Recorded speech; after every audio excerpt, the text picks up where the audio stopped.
Maoist party గుండెకాయని కేంద్ర బలగాలు బద్దలు కొట్టినాయి. కేంద్ర సెంట్రల్ కమిటీ కార్యదర్శి నంబాల కేశవరావుని నిన్న ఎన్కౌంటర్లో హతం చేసినాయి సాయుధ బలగాలు. సో మావోయిస్టు పార్టీకి అత్యంత పెద్ద దెబ్బ ఒక 4-5 దశాబ్దాల తర్వాత జరిగిందంటే అది ఇదే ఘటన. అప్పుడెప్పుడో చారు మజుందార్ కోల్కతాలో ఈ నక్సల్బరీ ఉద్యమాన్ని ప్రారంభించినటువంటి సందర్భంలో ఆయన పోలీసుల అదుపులో ఉండి చనిపోయినటువంటి సందర్భం తర్వాత కేంద్ర కార్యదర్శి చనిపోవడం ఫస్ట్ టైం, అది ఎన్కౌంటర్లో చనిపోవడం. సరే వివిధ కారణాలతోని అనారోగ్యంతో చనిపోయిన వాళ్ళు ఉన్నారు. కానీ మొట్టమొదటిసారిగా నంబాల కేశవులు ఎవరైతే ఉన్నారో ఆయనని అంటే ఆయన దగ్గరికి పోవాలంటే 3 అంచెల భద్రత ఉంటుంది.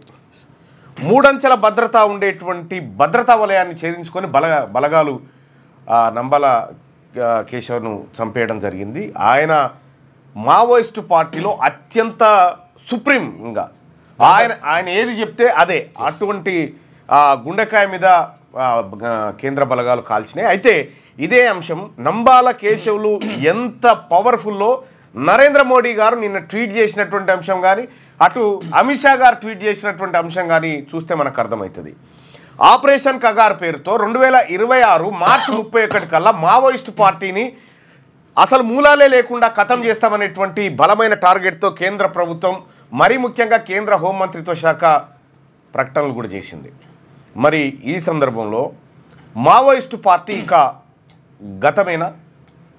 మావోయిస్టు పార్టీ ఏం చేయబోతా ఉంది? అనేక సార్లు లేఖల రూపంలో చర్చలకు మేము సిద్ధమని చెప్పి ప్రాధేయపడినట్టుగా లేఖలను విడుదల చేసినా కూడా కేంద్ర ప్రభుత్వం ఎక్కడ కూడా చర్చలు అనేటువంటి మాటే తీసుకురాలేదు. మనం ఇక్కడ పాల్గాంలో 27 మందిని కాల్చినటువంటి ఘటనలో మొత్తం దేశమంతా ఒక్కసారిగా ఉలిక్కి పడ్డటువంటి ఘటన. కానీ గడిచిన ఏడాదిలో 530 మంది మావోయిస్టులను కాల్చి చంపిన బలగాలు. 530 మందిని ఒక గ్రౌండ్లో నిలబడి కాల్చితే ఎంత పెద్ద సౌండ్, ఎంత పెద్ద ఆందోళన, ఎంత పెద్ద ఒక ప్రశ్నలు కేంద్ర ప్రభుత్వం మీద వచ్చేటి. దశల వారీగా నిన్న ఒక్కరోజే దాదాపు 30 మంది దాకా ఎన్కౌంటర్లో చనిపోయినారు. సో ప్రాణాలు అనుకున్నప్పుడు ఏవైనా ప్రాణాలే. మేము చర్చలకు సిద్ధము అని చెప్పి ప్రకటించిన తర్వాత కూడా కేంద్ర బలగాలు ఈ రీతిన పోతా ఉన్నాయి. అంటే సహజంగా వాళ్ళు చెప్పేటువంటి మాట, నిన్న ఛత్తీస్గఢ్ పోలీసులు చెప్తున్నటువంటి మాట ఏంటంటే, వాళ్ళు ఫస్ట్ కాల్పులు ప్రారంభించారు, మేము ఆత్మరక్షణ కోసం కాల్పులు ప్రారంభించాం. రొటీన్ డైలాగ్ ఇది. చర్చలకు, శాంతి చర్చలకు మేము సిద్ధంగా ఉన్నామని ప్రాధేయపడుతూ మీరు ఏది చెప్పినా వింటాము అనేటువంటి పరిస్థితుల్లోకి మావోయిస్టు పార్టీ వచ్చిన తర్వాత మీరు కాల్పులు జరిగే సమయానికి మేము లొంగిపోతామని చెప్పిన వాళ్ళు ఎంతోమంది ఉంటారు.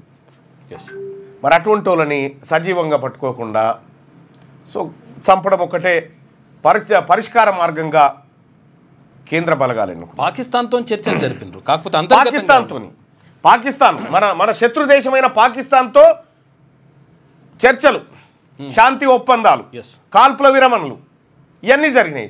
కానీ ఈ దేశంలో పుట్టి, ఈ దేశంలో ఉన్నటువంటి పేద ప్రజల కోసం, ఈ దేశంలో ఉన్నటువంటి అణగారిన అడవి బిడ్డల కోసం పోరాడుతున్నటువంటి మావోయిస్టులతో మాత్రం ఎలాంటి చర్చలు లేవు. నిర్దాక్షిణ్యంగా కాల్చివేతలు మాత్రమే. మావోయిస్టు పార్టీ ఇక్కడ ఈ భూమి మీద ఉనికిలో ఉన్నన్ని రోజులు దొరలు, పెత్తందారులు చుచ్చు పోసుకోరు. వాళ్ళ ఉనికి ప్రమాదకరమైనటువంటి పరిస్థితికి వచ్చింది వాళ్ళ.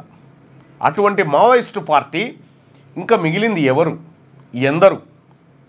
ఇదే మావోయిస్టు పార్టీ పైన సీరియల్ ఎపిసోడ్స్ మీ ముందుకు తీసుకొస్తా ఉన్నాం. అసలు ఈ మావోయిస్టు పార్టీ ఎన్ని రకాలుగా రూపాంతరం చెందుతూ మావోయిస్టు పార్టీ ఏర్పడ్డది. అంతకుముందుకు పీపుల్స్ వార్, కొండపల్లి సీతారామయ్య సారథ్యంలో పీపుల్స్ వార్ గ్రూపు, అంతకంటే ముందున్నటువంటి నక్సల్బరీ మూమెంట్, ఏది పశ్చిమ బెంగాల్లో నక్సల్బరీ విలేజ్ దగ్గర 1967 ప్రాంతంలో.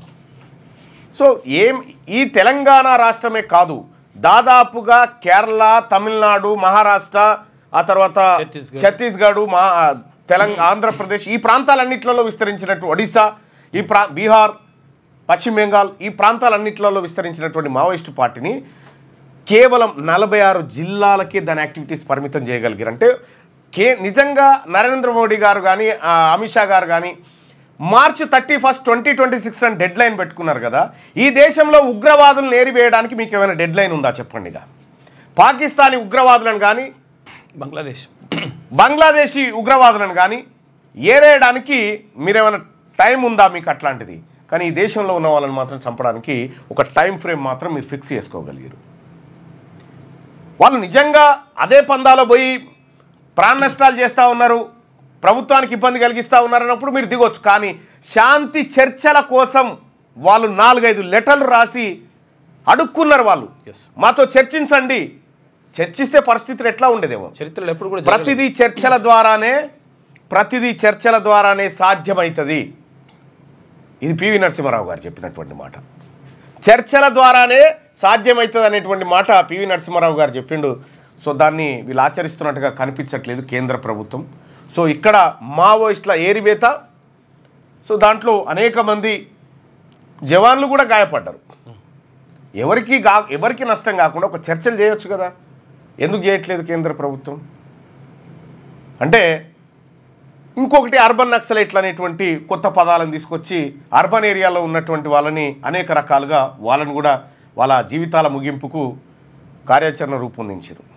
సో ఇక్కడ జరుగుతున్న నరమేధం ఈ దేశంలో ఒకే ఒక ఏడాది, అంతకంటే ముందు యూపీఏ గవర్నమెంట్ ఉన్నప్పుడు ఆపరేషన్ గ్రీన్ హంట్ అని పెట్టింది. ఆపరేషన్ గ్రీన్ హంట్ అని పెట్టిన తర్వాత అప్పుడు ఏడాదికి 80 మంది చొప్పున నక్సలైట్లు చనిపోయేవాళ్ళు. రిక్రూట్మెంట్ కూడా అట్లే ఉండే. ఇప్పుడు ఒకే ఏడాదిలో 530 మంది మావోయిస్టులను కాల్చి చంపింది ఈ ప్రభుత్వం. ఒకేసారి 500 వీళ్ళకి వాళ్ళ జాడెక్కడుందో తెలుసు, వాళ్ళని ఎప్పుడు చంపాలో తెలుసు, ఏ రోజు ఎంతమందిని చంపాలో కూడా తెలుసు. 530 మందిని ఒకేసారి చంపితే ప్రపంచమంతా పైకి లేచి చూస్తుంది కదా ఏంది ఘోరమని. కాబట్టి దశల వారీగా విడతల వారీగా ఈఎంఐల పద్ధతిలో చంపుకుంటూ వస్తూ ఉంది కేంద్ర ప్రభుత్వం. ఈ ప్రజల ఒపీనియన్ కలెక్ట్ చేద్దాం. మన దేశంలో మావోయిస్టులు ఉండాలా వద్దా? మీ ఒపీనియన్ తెలియజేయండి.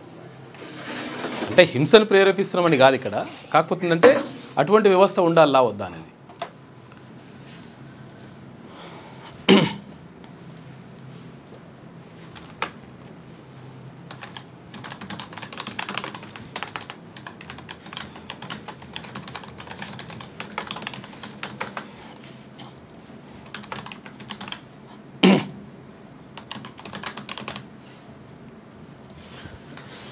మీ అభిప్రాయాన్ని తెలియజేయండి.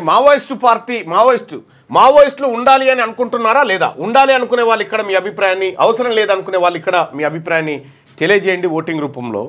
అయితే సహజంగానే పాలకపక్షం అది కాంగ్రెస్ కానీ ఇంకోటి కానీ వాళ్ళ అధికారంలో ఉన్నప్పుడు మావోయిస్టు పార్టీకి వ్యతిరేకంగానే ఉన్నారు. ఇవాళ మనం మావోయిస్టులకు సంబంధించి చర్చలు జరపాలని చెప్పి మనం ఎంత బతుకున్నా కూడా అంత ఉత్తదే. అధికారంలోకి వీళ్ళు వచ్చినా వాళ్ళు వచ్చినా అంతే. నేను మావోయిస్టులకు క్యూ న్యూస్ తరఫున ఒక ఎమ్మెల్సీగా రిక్వెస్ట్ చేస్తున్నటువంటి మాట, దయచేసి జనజీవన స్రవంతిలో కలవండి.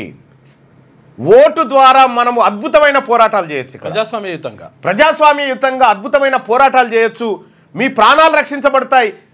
అక్కడికి పోయినట్టు ఇప్పుడు నంబాల కేశవులు ఎంటెక్, ఇక్కడ వరంగల్లో ఎంటెక్ డిస్కంటిన్యూ, బీటెక్ చేసిండు. ఏ చీఫ్ ఇంజనీర్ అవుతుండేనో ఈ పాటికి.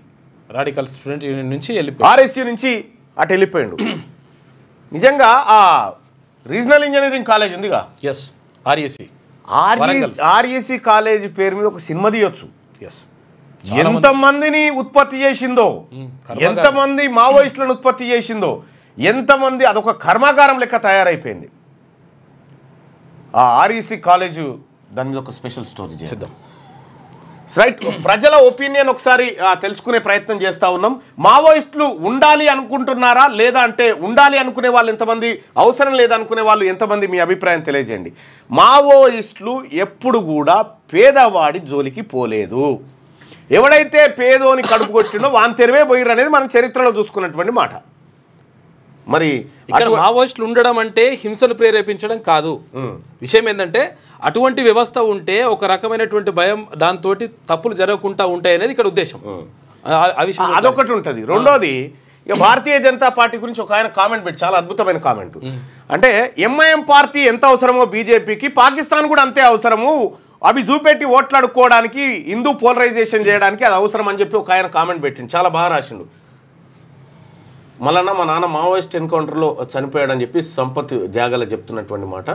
సో కొంతమంది మావోయిస్టులు అంటే లొంగిపోయినటువంటి మావోయిస్టులను వాళ్ళ పరిస్థితులు వాళ్ళ గత జీవితాన్ని కూడా ఎపిసోడ్లుగా ఒక సీరియల్ ఎపిసోడ్, ఎందుకంటే నాకు తెలిసి అమిత్ షా పెట్టుకున్నటువంటి డెడ్ లైన్ ఏదైతే మార్చి 31, 2026 ఉందో ఆ లోపే ఖతమయ్యేటట్టుంది మావోయిస్ట్ పార్టీ. సో చూద్దాం ఏం చేస్తారో. ఒక మావోయిస్టులు ఉండాలని అనుకుంటున్నారా లేదా అంటే ఉండాలి, అవసరం లేదు అనేటువంటి 2 ఆప్షన్స్ పెట్టినాం. దాదాపు ఒక 1000 మంది ఓటింగ్లో పాల్గొన్నారు, 1100 మంది పాల్గొన్నారు ఈ ఓటింగ్లో. వాళ్ళ అభిప్రాయం ఎట్లుంటుందో ఒకసారి చూద్దాం. ఎస్ ఉండాలి అనుకునే వాళ్ళు 82% మంది ఉంటే అవసరం లేదు అని 18% మంది అభిప్రాయాన్ని వ్యక్తం చేస్తూ ఉన్నారు. అంటే మావోయిస్టు పార్టీకి ప్రజల్లో సానుభూతి ఉంది అనేది స్పష్టంగా ఈ ఒపీనియన్ ద్వారా కనిపిస్తుంది. మీ పిల్లలు ఐఐటి ఎంసెట్ లాంటి కాంపిటేటివ్ ఎగ్జామ్స్ కి ప్రిపేర్ అవుతున్నారా?